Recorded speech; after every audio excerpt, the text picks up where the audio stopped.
দর্শক, বেশি ঘুরিয়ে পেঁচিয়ে কথা বলার সময় আবার পার হয়ে গিয়েছে, কারণ ইরানের উপরে আবারও হামলা হতে চলেছে। যুদ্ধের প্রস্তুতি চলছে। তেহরান থেকে তেলাবিব পর্যন্ত সর্বত্র সতর্কতা জারি হয়েছে। এদিকে চীনের কাছে ইরান এক বিশেষ অস্ত্র চেয়েছিল, সেটা হাতে পেলে পুরো খেলার মোড় ঘুরে যাবে, এমনটাই বলা হচ্ছে। আর খবর এও এসেছে যে হয়তো সেই অস্ত্র ইতিমধ্যেই ইরান পেয়ে গিয়েছে। দর্শক, ইসরায়েল আবার ইরানের উপরে হামলা চালাতে চলেছে, আর এই হামলা যে কোনো সময় শুরু হতে পারে। আমি হাওয়ায় হাওয়ায় তো আর বলি না কথা, আপনারা জানেন। আজ 16ই আগস্ট ইসরায়েলের বিখ্যাত ওয়েবসাইট জে ফিডে এই হামলার প্রস্তুতি নিয়ে একদম খোলাখুলি একটা খবর ছাপা হয়েছে। আপনারা নিজেরাই গিয়ে দেখে নিন, পড়ে নিন, যদি আমার মুখের কথা আপনাদের একটুও সন্দেহ থেকে থাকে।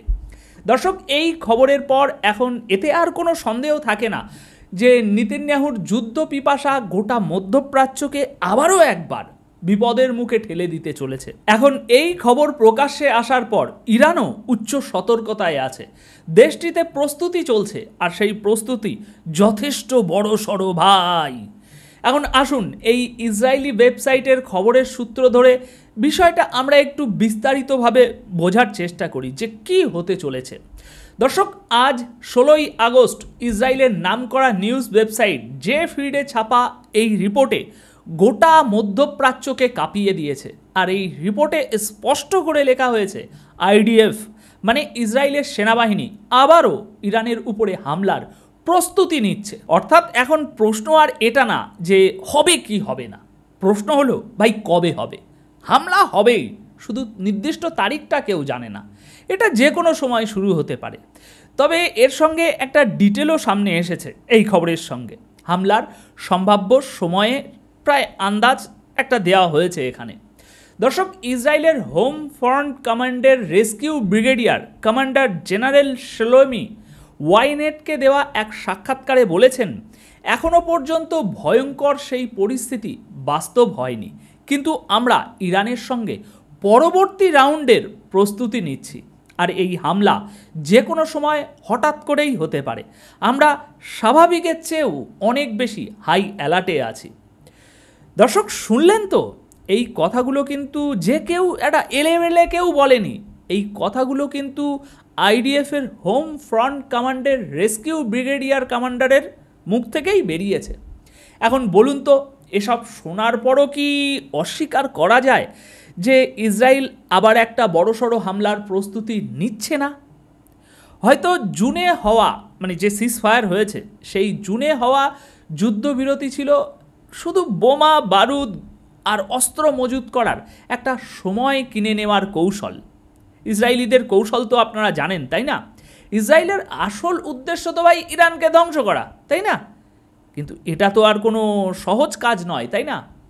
দর্শক, ইসরায়েলি রিপোর্টে লেখা হয়েছে এখনও পর্যন্ত ইসরায়েলের সেনারা একই সঙ্গে ওয়েস্ট ব্যাংক আর গাজা দুটো ফ্রন্টেই লড়াই চালাচ্ছে। আর ঠিক এই সময়েই ইরানের সঙ্গে নতুন সংঘর্ষের প্রস্তুতিও তাদের চলছে। অন্যদিকে ইরানও কিন্তু চুপচাপ বসে থাকার মতো দেশ নয়। ইসরায়েলের সবচেয়ে নামী ওয়েবসাইট ওয়াইনেটের মতে সাম্প্রতিক হামলার পর ইরান তার এয়ার ডিফেন্স সিস্টেম আর মিসাইল প্রোগ্রাম নতুন করে গড়ে তোলার কাজ দ্রুত এগিয়ে নিচ্ছে।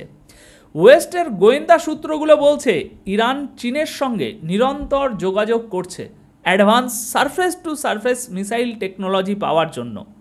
দেখুন, মিসাইল প্রোগ্রাম নিয়ে ইরান কোনো আন্তর্জাতিক চুক্তি সই করেনি, আর সেই কারণেই তারা খোলাখুলিভাবে এই কাজ এগিয়ে নিয়ে যেতে পারছে। দেখুন, সহজ ভাষায় বললে এই মিসাইল কেনাবেচার ব্যাপারে ইরান কোনো আন্তর্জাতিক চুক্তির অংশ নয়, তাই তাকে থামানোর মতো কোনো আইনও নেই, কোনো আইনের ভিত্তি নেই। ইরান চাইলে এসব মিসাইল কিনতেই পারে। এদিকে ইসরায়েলি কর্মকর্তারা বলছেন চীনের উদ্দেশ্য এখনও পুরোপুরি পরিষ্কার নয়, কিন্তু যদি চীন সত্যি ইরানকে সেই প্রযুক্তি দিয়ে দেয় তাহলে তেলাবিব থেকে হাইফা পর্যন্ত আবারও সেই আগুন জ্বলবে, যেমনটা জুনে জ্বলেছিল। আর এবার হয়তো সেই আগুন আরও ভয়ঙ্কর হবে। এদিকে আমেরিকার বিখ্যাত পত্রিকা ফরেন পলিসি তো ইতিমধ্যেই বড়সড় দাবি করেছে এবং এই খবরটা নিয়ে আমি বিস্তারিত একটি রিপোর্টও বানিয়েছি। তাদের দাবি, তাদের শিরোনামই ছিল the next Israel Iran war is coming, মানে ইসরায়েল ইরানের পরবর্তী যুদ্ধ একেবারেই কাছাকাছি, খুব কাছেই। আর সেই রিপোর্ট অনুযায়ী ইসরায়েল ডিসেম্বরের আগেই ইরানের উপরে হামলা চালাতে পারে। দর্শক, এই আর্টিকেল তো এমনও লিখছে হয়তো এই আগস্ট মাসের শেষ সপ্তাহেই হামলা হতে পারে। টাইমলাইনটা এখানে স্পষ্ট করে দেয়া হয়েছে, আপনারা পড়েও দেখে আসতে পারেন। আর্টিকেলে লেখা হয়েছে ইরানও এখন পুরোপুরি প্রস্তুত। প্রথম যুদ্ধে তারা একটার পর একটা এরকম ধীরে ধীরে ধীরে ধীরে একটা ক্ষেপ, তারপরে আর একটা ক্ষেপ, এরকমভাবে মিসাইল হামলা চালিয়েছিল, ধাপে ধাপে করেছিল, কারণ তাদের ধারণা ছিল যুদ্ধটা দীর্ঘ হবে। কিন্তু এবার ইরান শুরু থেকেই সর্বশক্তি দিয়ে আঘাত আনবে, যেন ভাই কোনো সন্দেহও না থেকে যায় যে ইসরায়েলের সামরিক শক্তি ইরানকে চাপে ফেলতে পারে। তাই এখন সব মিলিয়ে বলা যায় ইসরায়েলেরও ধুলো উড়বে ভালো মতো। দর্শক, গতকাল 15ই আগস্টে প্রকাশিত দ্য ক্রেডেলের রিপোর্টে লেখা হয়েছে চীনের সঙ্গে ইরানের ঘনিষ্ঠতা দেখে ইসরায়েল অস্থির হয়ে পড়েছে। তবে ইরানের মিসাইল প্রোগ্রামের ওপরও বড় ধরনের হুমকি ঘোরাফেরা করছে। এই রিপোর্টে স্পষ্ট বলা হয়েছে ইসরায়েলের ঘুম উড়ে গেছে, কারণ ইরান আর চীনের বাড়তে থাকা সামরিক সহযোগিতা। আর এই রিপোর্ট অনুযায়ী সবচেয়ে বড় দুশ্চিন্তার জায়গা হচ্ছে ইরানের surface to surface missile programme. পশ্চিমা গোয়েন্দা সংস্থাগুলো, বিশেষ করে ইউরোপের এজেন্সিগুলো বেশ কয়েকদিন ধরেই দেখছে তেহরান আর বেইজিংয়ের মধ্যে, মানে ইরান আর চীনের মধ্যে বেশ ঘনিষ্ঠ সহযোগিতা চলছে, একেবারে সামরিক সহযোগিতা। ইসরায়েলি কর্মকর্তারা তাই স্পষ্ট বলছেন চীনের উদ্দেশ্য একেবারেই পরিষ্কার নয়। আমরা তো বেইজিং পর্যন্ত পরিষ্কার বার্তা পাঠিয়েছি যে ভাই তোমরা তোমাদের মিসাইল দিয়ে ইরানকে সাহায্য করো না, কিন্তু তারা শুনতেই চাইছে না। তারা বলছে, মানে চীন বলছে, আমরা তো কোনো মিসাইল দিচ্ছিই না, তাহলে তোমরা কেন আমাদের আটকাচ্ছ, এইসব কথা বলছো। দর্শক, এখানে আসল সত্যটা হলো চীন আবার নতুন করে ইরানের সামরিক শক্তি দাঁড় করিয়ে দিচ্ছে।